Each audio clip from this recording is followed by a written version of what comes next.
Okay, so the test has three parts.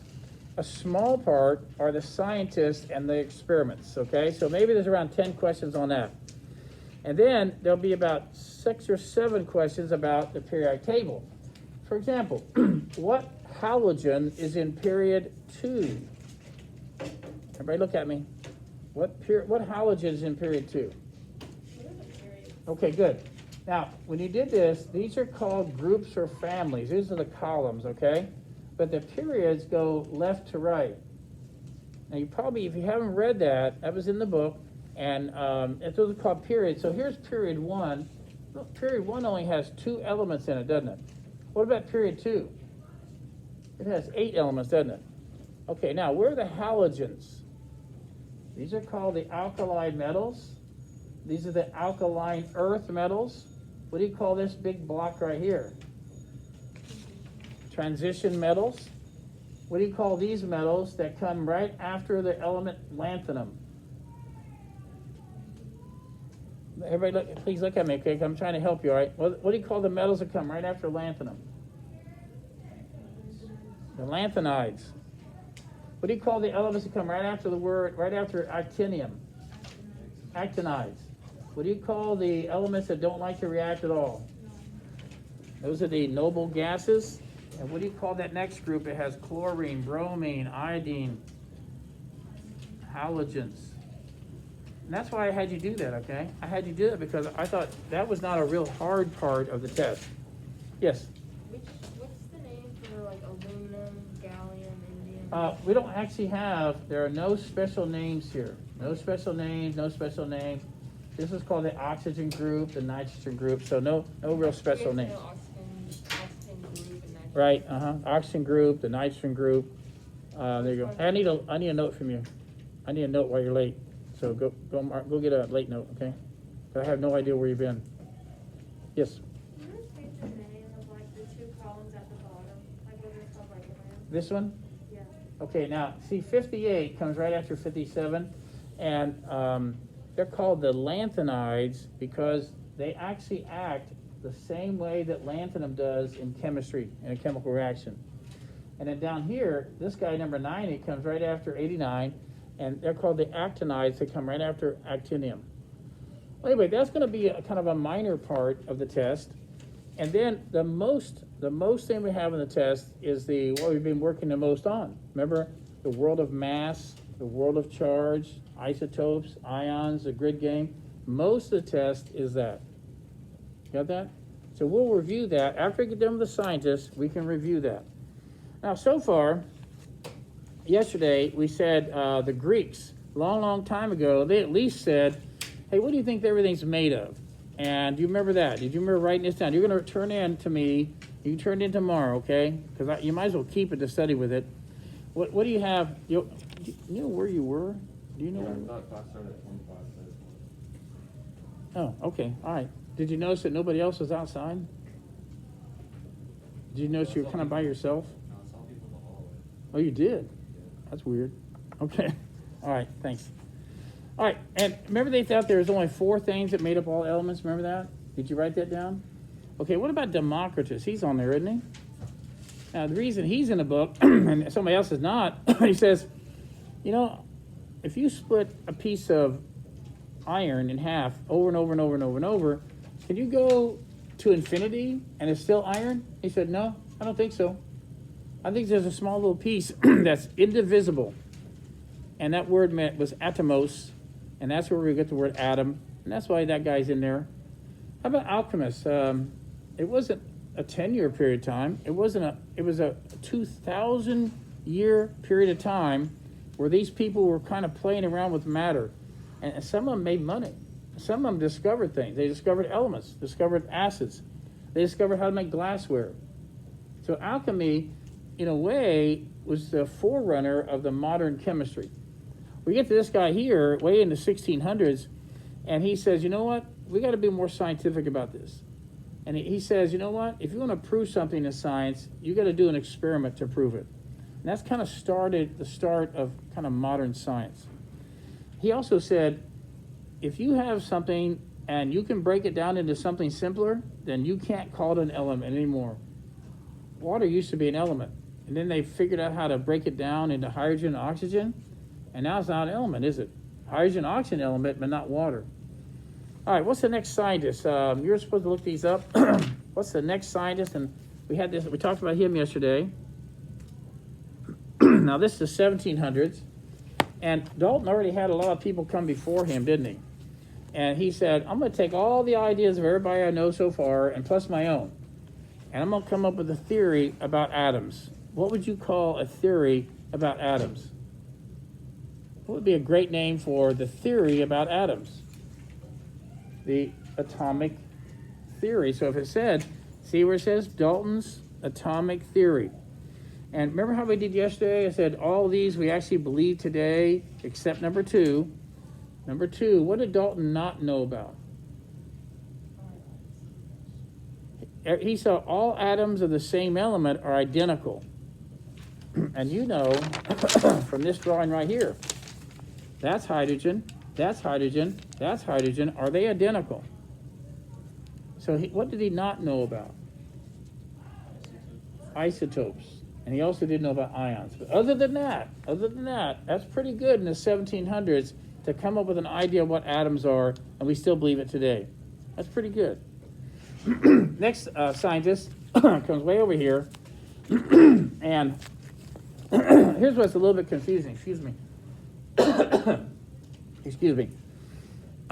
We have this guy, and I'll show you the picture of what he made. There's a picture of it way over here.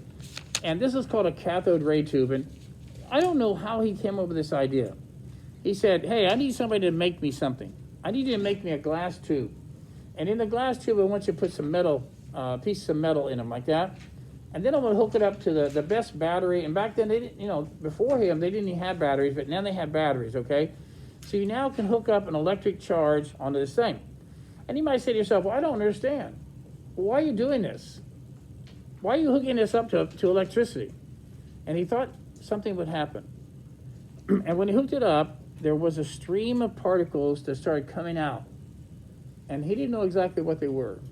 That's where I need your attention. I know it's the last period of the day. I got that. You get this? But something's coming out of that tube, and he's a scientist. And he says, I don't know what those things are. So what he does, he hooks up on the outside of the tube an electric field. And he has a negative end and a positive end. Now look at the stream. The stream of particles seem to repel. They repel the negative, and they seem to be attracted to the positive. So he said to himself, I don't know what you are, but I think you have what kind of charge? The stuff that's coming out of here, what do you think it was? He knew that it was negatively charged because it repelled the negative pole, and it was attracted here. So what did J.J. Thomson, what was he given credit for? What did he discover? Yes. Yes. He discovered the electron. And if you read this, that's what it says. Right here. What does it actually say here? It says, a physicist in England named J.J. Thomson showed in the late 1890s that atoms of an element, see, everybody thought before that atoms were just kind of like little ball-like things. He says, you know what? The atoms are actually made of something smaller than the atom. What? I don't know where it comes from, but I know somewhere in that atom, there's something that's negative. And so he said he discovered electrons. Now, here's what's confusing. Another person, not J.J. Thomson, but what's this extra person? William Thomson. Oh, man, I wish I didn't have the last name, but what did William Thomson, he had another name. Anybody know the other name for William Thomson? Lord Kelvin. Remember the Kelvin scale? Okay, so here, this very famous chemist, he said, man, after looking at J.J. Thomson experiment, I think I have an idea. I think I know what an atom looks like. And I've never been to England. I've never eaten plum pudding. But I think if you had a bowl of it, you'd have this gooey stuff like oatmeal, and that would be the plum pudding. And then they would have these little things in here called raisins, and they'd be all over the place. See that? He said, I think I know what atoms are. They're like a plum pudding. And all the pudding is positively charged stuff, and the little raisins are negative. And when you hook that up to electricity, you chase the electrons off. I get it. The atom has plus and minus parts to it now. Are you with me? Okay, you know what? That's not bad. And that was actually taught even in the college level. That was the model of the atom. But then something big happened. Who was the next scientist that actually changed what we thought an atom was made of? What do you have written for the next scientist? If you just spent a little bit of time doing this homework, you would know that right after Lord Kelvin, after William Thomson, there came this other person. Who's that? Rutherford. Yes. Now, even though he was from New Zealand, that's right next to Australia, but he was kind of like English colony, so he was taught by English professors. But anyway, so here is Rutherford. Now, I want to show you his experiment. This is actually called a classic experiment in chemistry. You can pick up any chemistry book anywhere, and you'll see Rutherford's experiment in there. This whole experiment was done in the late 1800s.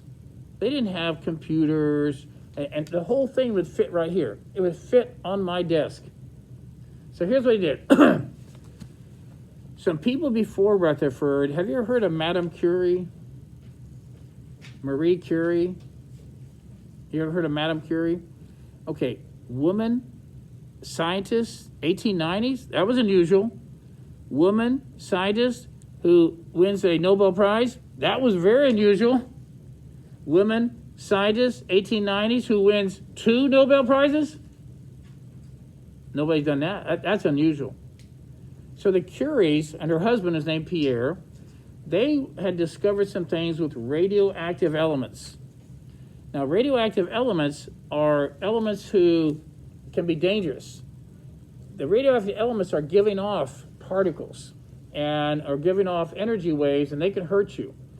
So the Curies, probably both of them probably died earlier than they would have by being exposed to these rocks like uranium and radium. They didn't know until later that they were hurting themselves. And now after that, though, everybody else says, be careful with these things. So what we have here is a lead box. They're going to put some radioactive material in the lead box. Does anybody know why they might use lead to protect themselves? I'm looking at everybody's, kind of look at your faces. Your faces tell me what you're doing, okay? Why would you want to put something in lead? What do you know about lead that's maybe different than wood or cardboard? They didn't have cardboard back then. Why would you want to put this in lead? Do you know when you go to the hospital and you get an x-ray, they have you stay here, and then the person goes behind a wall, don't they? And they push a button, they say, stay right here. Do you know what that wall is made of?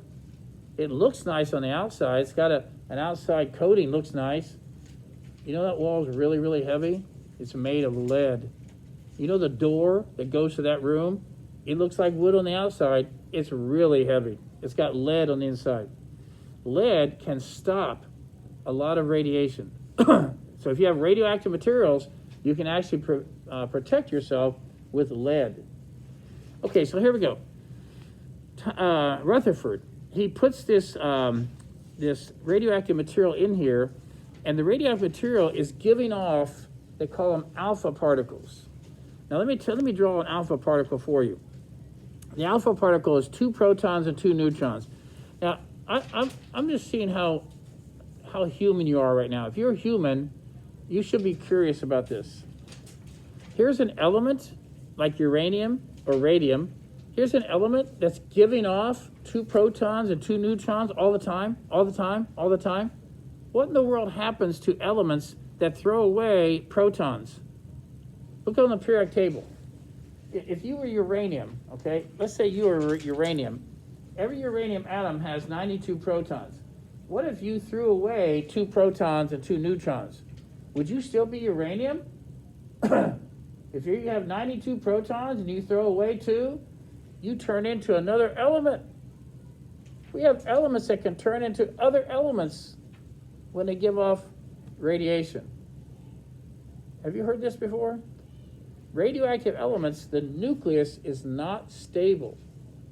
Now, he knew enough that, and let me see if you're thinking today, okay?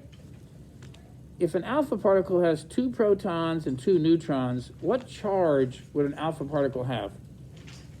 It's got 2 protons and 2 neutrons. That's all. What charge would it have? 2 protons, 2 neutrons, no electrons. Would you be positive, negative, or neutral? Okay, I lost you on that one. Let me draw it bigger, okay? I'll draw it real big. Here's an alpha particle. 2 protons, 2 neutrons, and that's all. There are no negatives, are there? There's only positives, right? So the alpha particle must be positively charged, isn't it? Neutrons don't have a charge, do they? If you think neutrons have a charge, you didn't make that little brick wall in your mind like I asked you to. All right, so anyway, let's wrap this story up here. He fires these bullets out of this box. Now, you cannot see them. They're really, really tiny. But he has a chemical that every time these alpha particles hit it, it makes it glow. Now, the word is called scintillate. Any of you ever used the word scintillate anywhere? If you had a sparkly dress or glitter on your face, I'd say, you're very scintillating today. It means sparkly. What would happen is, when you would shoot these alpha particles at this coating, it would glow. And he could count the glow. And then he said, you know what I'm going to do? I'm going to put a real thin piece of gold. It's solid gold, but it's really thin. I'm going to put it right in front of that beam, okay? And what do you think is going to happen? Look, the beam goes through and scintillates the back screen. He says, you know what I'm going to do? I'm going to block that with a piece of gold. What happened? And again, I can't go home with you. I can't go home. You were supposed to look this up. So today when you heard the story, you said, I read that. I didn't understand it though. So he puts a piece of gold in front of it. What do you think would happen? Wouldn't it block the beam? And there'd be no scintillation? Nothing would be glowing back here? But what happened? He puts this piece of thin gold there, and guess what? It pretty much the same amount of scintillations. I don't understand that. How can it pass right through it? But some of them didn't. Some of them didn't. Some of the alpha particles got deflected. It's like, ready? Here comes a positive bullet. Boom! And a few went this way. And some of them came back. And he said to himself, I cannot understand this. Why did almost all of the bullets go straight through? If it was a plum pudding, that wouldn't happen. And you know what he said? It's the first time any scientist ever thought this. I think that the nucleus is mostly nothing. I think the atom is mostly empty space. So his model would be like this. It would be like a baseball stadium, and the electrons are past the home run fence, and the nucleus is a little pea at second base. And if you were shooting things at a bunch of gold atoms, what would most of the bullets do? They'd go straight through, because there's nothing there. There's nothing there between the nucleus and the electrons. There's nothing there. It's empty. But what would happen, look at my hand here. What would happen if the nucleus was always positive? What if my little positive bullet comes close to a nucleus? What would it do? What would a positive bullet do when it comes close to a positive nucleus? Wouldn't it be repelled? And what if you had it straight on? Would it come back like that? But not very many did that, did it? First time ever. Rutherford says, your model of the atom is wrong. The real model of the atom says most of the atom is empty space. But there is something very, very tiny that has almost all the mass in it and is positively charged. I'm going to call that the nucleus. That's the first time anybody said there was a nucleus of an atom. Are you with me on this? That changed the world. They had to go change all the books. And today, our books show nucleus, doesn't it? Even the fourth graders, they learn about protons and neutrons in the nucleus. All right, let's go to the next person. There's only one more, I think, left. And they barely mention his name. He's on this little page here. And later, over 20 years later, they eventually did some more studies and said, you know what? You discovered protons, Rutherford. J.J. Thomson did electrons. Something's wrong with the mass. So we're missing something. And what was that last particle that needed to be discovered? The neutron. And that was, what's his name? Chadwick, okay? So we're done. We're done with all the scientists. If you've been writing this down, all you do is turn it in tomorrow. I'll give you credit for that as a homework assignment. All right, what do you think? All right, now, what we're going to do is, let's review. So we're going to review, and the first thing I'm going to review is over here. This should be the easier part of the test. All right, what are the parts of the periodic table? Okay, so everybody ready? So if you see, and I say, what do you call this column? This is called a group or family. What do you call those? One more time. Alkali metals. And what is this right here? Alkaline earth metals, alkaline earth. By the way, what does this little stair step separate? What's everybody who's below the stair step? What's that? Let's try it again. Look at that page right there. What's everybody except for hydrogen? Everybody except for hydrogen down here. They're metals, right? And what's counting hydrogen? What do you call this little group right here? Non-metals.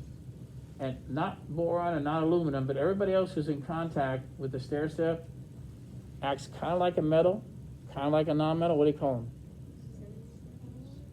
Metalloids, or what's the other name? Semi-metals. You might ask yourself, semi-metals, that's kind of worthless. You don't act like a metal. You don't act like a non-metal. I think you're worthless. Let's think about this. Have you ever heard of Silicon Valley in California? Oh, I don't think that's worthless.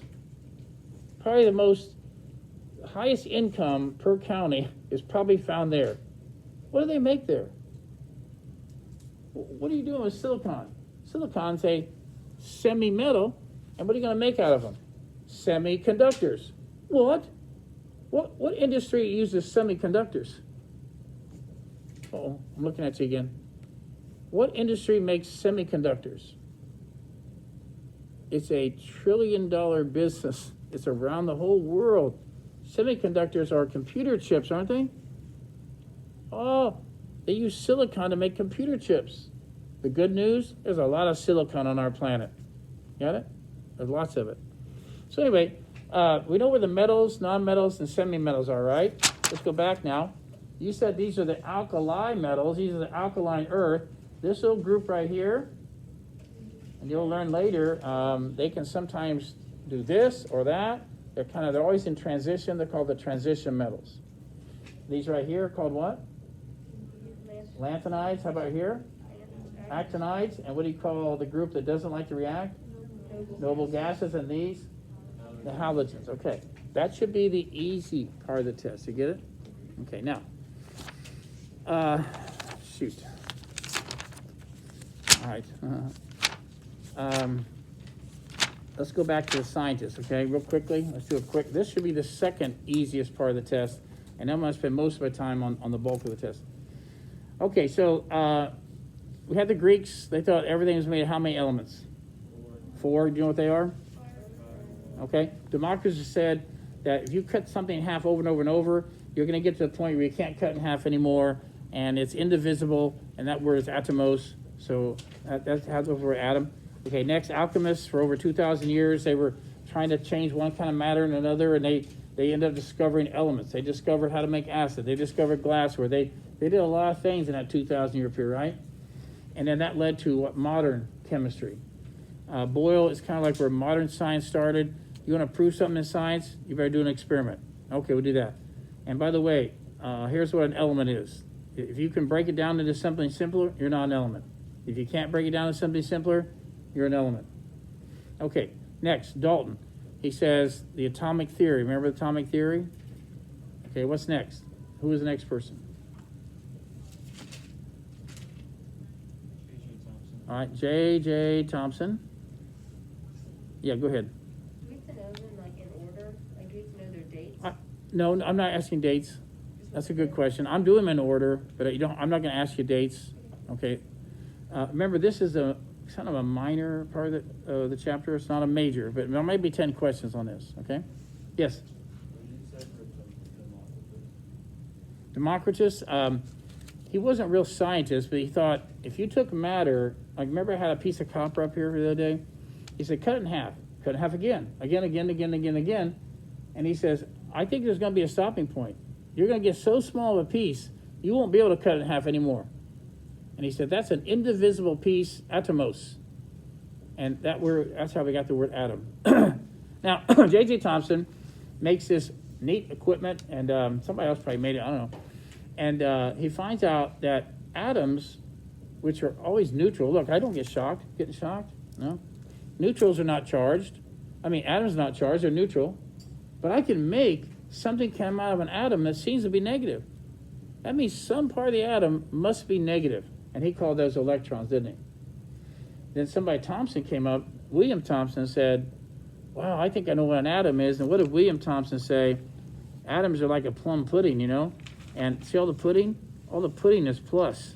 And you see that little raisin? I think that the negative electrons are just kind of spread out like raisins in a pudding. And I know what J.J. Thomson did. When he put electricity in there, he made the electrons jump off of the atoms. But if atoms have a negative part to them and they're neutral, then they must have a positive part. And so Rutherford said, what did Rutherford say? That's not a good model of the atom. My experiment shows, and I can't even draw it. My experiment shows if the electrons are out here, I can't even draw it small enough. Oh, too big. He would have said most of the atom, the volume of the atom, most of it is emptiness. Nothing is in it. And there's a small, really massive nucleus that has a positive charge because of protons. He didn't know about neutrons, but he said it must be an incredibly small nucleus. About 100% of the mass is there. There are protons there, and that's the model of the atom. I know what you want to say. You want to say there's air. No, air is made of atoms. There's nothing between the nucleus and the electrons. Nothing. Okay, so then the last one was Chadwick, and that was discovery of the neutrons, right? Okay, now what we want to do is we'll go back over this packet, and if you had any questions on the homework, you're going to let me know, all right? Okay, here we go. If you're going to study the atom, there are two worlds you have to separate. The world of what and the world of what? Okay, so we're going to do it again. This would be about the third or fourth time we've done it. So listen carefully. I'm going to start with the world of mass. In the world of mass, that is the world of the nucleus. 99.9999% of the mass of the atom is in the nucleus. You get it? Now, what else is in the nucleus? Protons and neutrons. Now, they're called nucleons because those are things found in the nucleus. Now, if I look at this model here, it's a bad model because it shows the nucleus being kind of big, right? We know it's not really that big. But if I look at the nucleus, how many particles do I see? This is not here. How many particles do I see? 1, 2, 3, 4, 5, 6, 7. I see 7. So what do we call that? We call that the mass number. What's the mass number?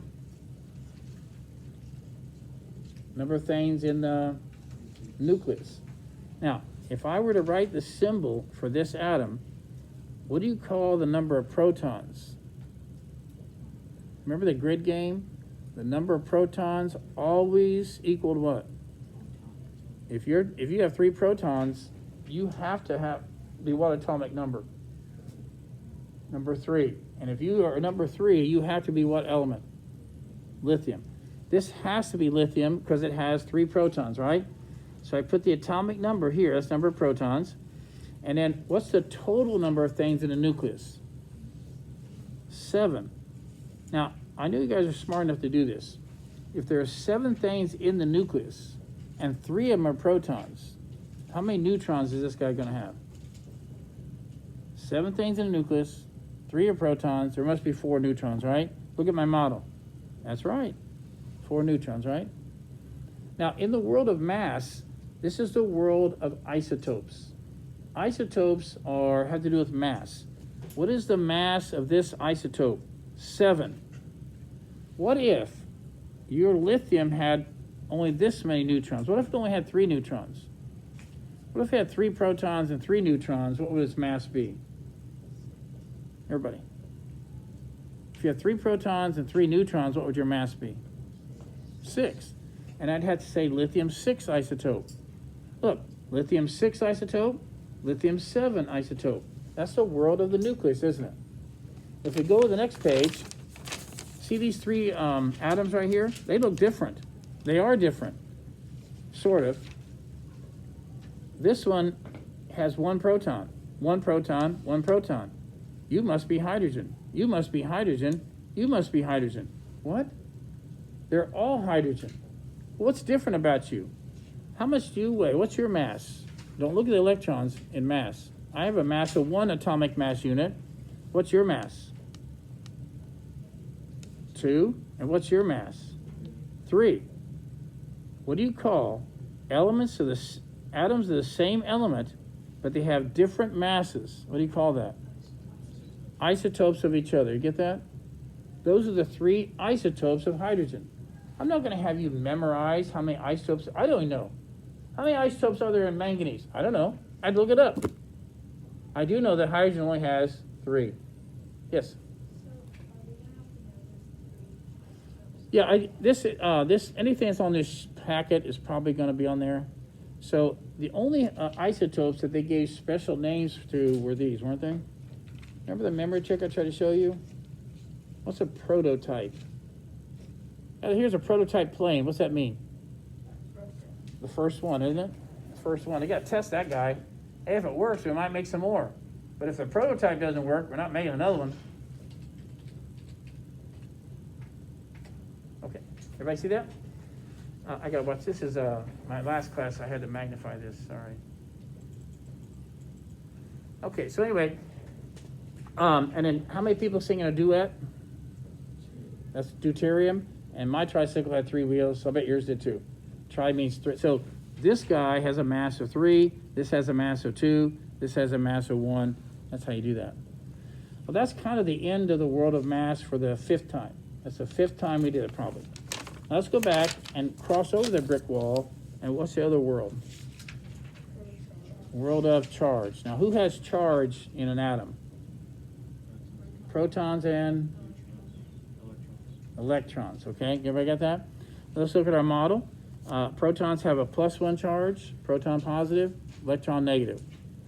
All right, in my model, I have 3 plus charges. And how many electrons do I have? 3. So what would you call an atom that had the same number of protons and electrons? You'd call it an atom, also known as a neutral atom, or just an atom. But I happen to know that metals like to lose electrons, and if he loses that electron, he's going to have 3 protons, but only 2 electrons. And what's +3 and -2? And so now, what do you call an atom who does have a net charge and it's not 0? What do you call it? An atom that's charged. Starts with an I, not isotope, ion. How do I tell you that something has no charge? Watch. See this? If there's nothing there, there's no charge. I'm neutral. But what if lithium lost this and became +1 charge? I'd have to let you know. See how I do that? I let you know he's a +1 ion. Okay, let's flip this over. I know, nothing. We talked about this yesterday, or 4 days ago, who knows? What kind of information can I get from this right here? I know it's sodium. I know the sodium has what? I know that atom has what? What's that big old 11 there mean? I have 11 protons, right? And I do know that. What's the 24 mean? Say it again. Protons and neutrons. That means the mass number is 24. There are 24 things in my nucleus, and 11 of them are protons. How many are neutrons? 24 people came to the party, 11 were boys. How many are girls? 13. Isn't that right? So I actually know how many neutrons there are, don't I? What about this? Who's ahead? Are there more pluses or are there more minuses? So there are 11 protons, and they're ahead by 1, right? So how many electrons are there? 10. And that led to the grid game, didn't it? Now, before we get to the grid game, we had one more thing, then we'll get to the grid game one more time. Okay, what do metals tend to do in chemistry? This is real chemistry now. What do metals tend to do in a chemical reaction? And there are a lot of them, right? There are a lot of metals. What do they tend to do in a chemistry? Do you like to gain electrons or lose them? They like to lose them. Sometimes they lose one, sometimes two, sometimes three. Now, what would happen to something who was neutral and they lost negative electrons? If a metal loses negative electrons, what kind of an ion do they become? Positive or negative? Positive. What's the fancy name for any positive ion? Cation. Metals tend to lose negative electrons and become cations. Now, what do nonmetals do? What do nonmetals do? I bet it's the opposite. They tend to gain negative electrons. So what if you were neutral, and then another atom comes along and you steal one of his electrons? I was neutral, but now I have extra negative electrons. What am I going to become if I have more electrons than I used to have? I'm going to become a negative ion, aren't I? And what's the fancy name for a negative ion? Anion. Right? They're both ions, aren't there? Anytime the protons don't equal electrons, plus, minus, if they don't equal, you got some kind of ion, don't you? You see how that's different than the world of isotopes? That's not isotopes. Isotopes are mass. This is charge. Okay, then, one more time, and I'm sorry, I might have gotten a little upset with you the other day, but I don't see how you could get to the 10th grade and take science every year and never have heard what happens when two things have the same charge. What happens when you put them close to each other? They repel. What if they have opposite charges? They attract. Even like magnets, right? North and north. What happens with north and north? They repel. What about north and south? So I thought you would heard it. You just acted like you never heard it. Is that? So what I was saying is, if this metal loses electrons, it becomes a positive ion, and this guy gained some extra negative electrons, become negative, they can't get away from each other. They're attracted to each other. Why are they attracted? Opposite charges. And here we go. This would be a great question. What do you call a compound that's made of ions that have opposite charges? An ionic compound, also known as a salt. The most famous salt is table salt. Anybody know what's the formula for a table salt? Sodium chloride. This is not table salt. This is lithium chloride, isn't it? Now, what kind of a bond holds an ionic compound together? Ionic bond. What are ionic compounds made of? Starts with I. Ions. All right, what do you think? Okay, let's move on now. This is a grid game. On the grid game, remember, everything that was in red is something I gave to you, and everything that was not in red, that's something you came up with, right? So let's play that. Let's do the grid game a little bit more. Let's pick this one right here. Everybody see this one? Let's do that one, all right? The first thing I'd like you to do is the alwayses. Now, how do you do the alwayses? I don't look at the numbers. I look at this symbol. What's Na? Does everybody see the Na? What is Na? What atomic number does Na will always be? 11.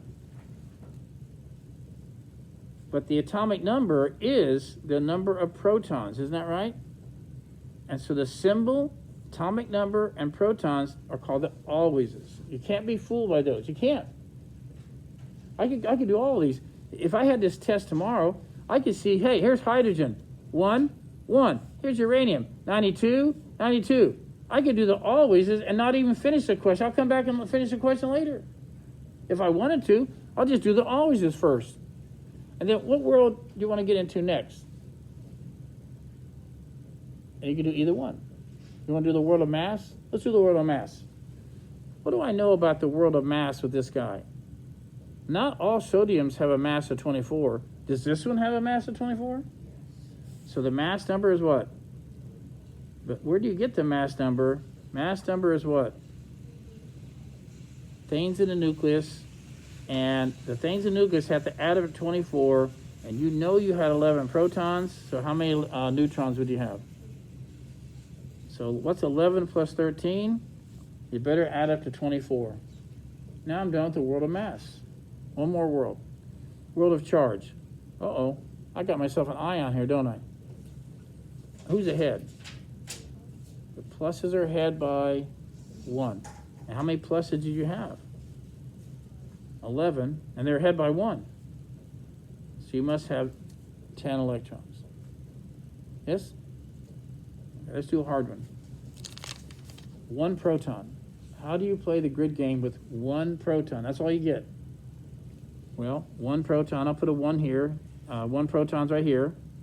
And 1 proton means the atomic number is 1, which means what symbol do I have to use? Okay, I got the always is done, don't I? Hey, how many neutrons do you see? I don't see any. Then what's the mass going to be? Protons plus neutrons. What's that have to be? 1. This guy is an isotope of hydrogen, has a mass of 1. Yes? Okay, now let's do the world of charge. I don't see any electrons. So what's 1 proton and no electrons? What does that give you? What's 1 proton plus no electrons? It'd be plus 1. What do you think? That's one of the hardest ones I can give you. All right, you want to do one more? Let's do one more that I've never given you before. K 40 plus 1. How about that? K 40 plus 1. And you're going to do the always is. So you focus in on the K. Look at it. Look on the periodic table. Of course, I'll give you a periodic table, of course. What else? What do you think? What's the always is? Go ahead. What is always the atomic number for potassium? I can't hear you, sorry. 19. And if your atomic number is 19, what does that tell me about your protons? It has to be, doesn't it? So I'm done with the always is. Now, in the world of, let's do the world of charge first. I'll just flip it around on you, okay? In the world of charge, who's ahead? Plus, right? The pluses are ahead by 1. Well, how many pluses do you have? I have 19 protons, right? And they're ahead by 1. So how many electrons do you have? That work? Does that work out for you? That's an ion, isn't it? Is it a cation? Yeah. Now let's do the world of mass. This guy, this isotope, has a mass of 40. And what does that mean? There's 40 things in the nucleus, and you said 19 of them were protons. So how many are going to be neutrons? And you can use a calculator tomorrow if you want. How many? Not 20. How much? 21. So if I have a grid game and I have like 8 or 9 of those on there, could you tell yourself, I think I'm going to get every one of those right. That's not bad. I think I can get every one of those questions right like that. On the scientists, I might have to look at those again. I'm going to look at those again. I bet I can get those right. There's not that many scientists. What about the periodic table question? Can I get those right? All right, now let's find out what else is on the test, and then let's take a look here. So here's your homework, right? Who were the first people to try to explain why chemical changes occurred? What did you put down there? The Greeks. Who were the first people? Who were the people who discovered elements, sulfur, mercury, antimony, and also learned how to prepare acids? And what were they called? Alchemists. That's like a 2,000-year period of time. Master scientists with a description. Have you done these yet? Okay. If you at least tried these, you probably say, all right, who was also known as Lord Kelvin? Not J.J. Thomson, but William Thomson. So what's that number? That's C, right? Created an atomic theory. John Dalton. Discovered the neutron. Chadwick. Okay, that's D. Created and performed an experiment that disproved the plum pudding model. Rutherford. F. discovered that atoms contain electrons by using a cathode ray tube. Now, I didn't spend very much time on it. That little tube he used was called a cathode ray tube. Every one of you, your grandparents for sure, probably your parents, used to have a TV that was big. They used to have a computer monitor that was really deep. And you know why? Because all of those were called cathode ray tubes, CRTs. And the back of those were shooting electrons at the front of the screen. I know you don't believe that, but the TVs back then were big because you had an electron gun shooting and writing a picture on the screen. And those are called CRTs. So what is this? What's number 7 then? J.J. Thomson. He insisted that science should be firmly grounded in experiments. That was Boyle. Okay, now, what were the 4 elements that the Greeks had? Okay, earth, air, fire, and water. Symbols, lead, PB. They think you haven't done this. Define a compound. A compound's a group of elements, 2 or more elements that what are they? Joined together in a compound. Okay, for a compound. Okay, now, here's the grid game. Were you okay on that? Did you try that at home? Okay. Okay, next question, 23. 5 atoms of oxygen and 2 of nitrogen. When you write a chemical formula, how would you write this? Let's start with N first and then go O. So there's 5 atoms of oxygen and 2 of nitrogen. So what would the formula look like? N2O5.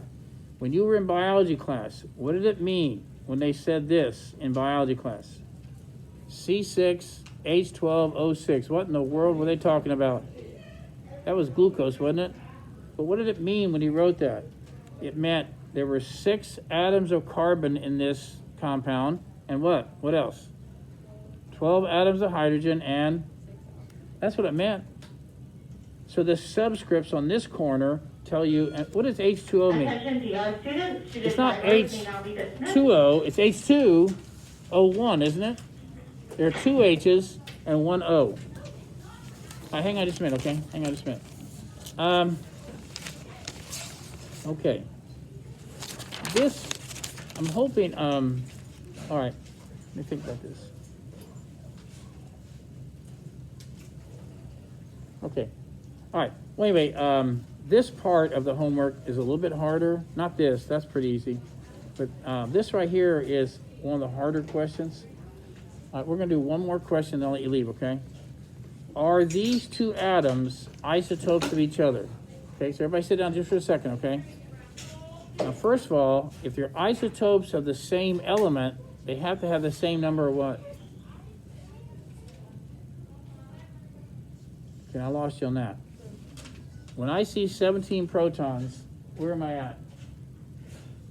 What do you say? When you see 17 protons, what do you say? You're chlorine. Who are you? I'm chlorine. Okay, what is your mass? What is your mass number? I'm chlorine 35. What's your mass number? I'm chlorine 36. Oh, are they isotopes of the same element? Yes. Same element, different masses, right? Now the next question, this will be the last one. Are these ions? Are either one of an ion? Not the world of mass. What's the world of charge? 17 pluses, 18 minuses. What's that mean? Oh, the minuses are ahead by 1. What about this guy? 17 pluses, 17 minuses. What do you think? I'm an ion. Not me. Not me. What do you think? Okay, well, thank you. All right, thanks for waiting. Thanks for doing that, being patient. So, Aurora and Julia, they're not, you haven't seen them all day? All right, I hate that when they